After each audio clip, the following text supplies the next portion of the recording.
اصحى يا معلم، انت هو اللعب بقى على المكشوف.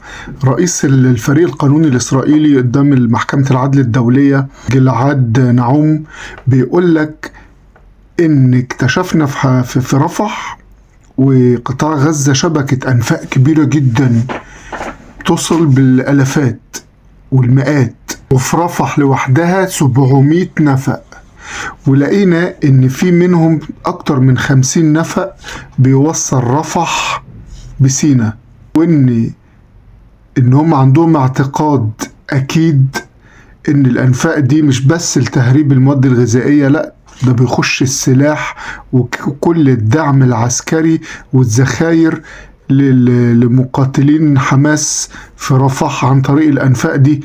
لا ومش بس كده، ده بيقول لك كمان ان الكبار قادة حماس والناشطين الكبار فيها والمسؤولين الكبار في الحركة بيتحركوا في الأنفاق دي، وهم دلوقتي مستخبين هناك في سينا.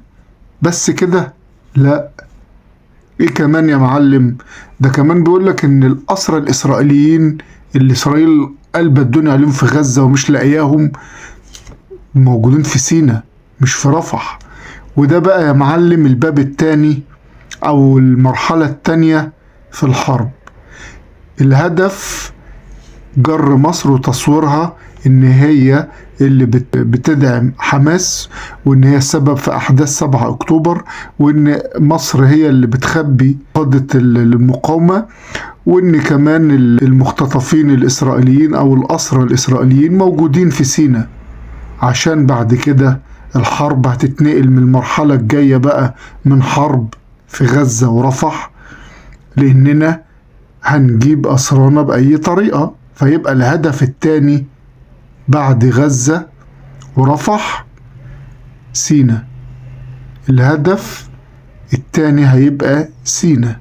Also present in Rafah is an intricate underground tunnel infrastructure that runs underneath the city and provides ample space for operatives, command and control rooms, and military equipment. Nearly 700 tunnel shafts have been identified in Rafah, from which approximately 50 tunnels cross into Egypt. These tunnels are used by Hamas to supply itself with weapons and ammunition. It could potentially be used to smuggle out of Gaza hostages or Hamas senior operators.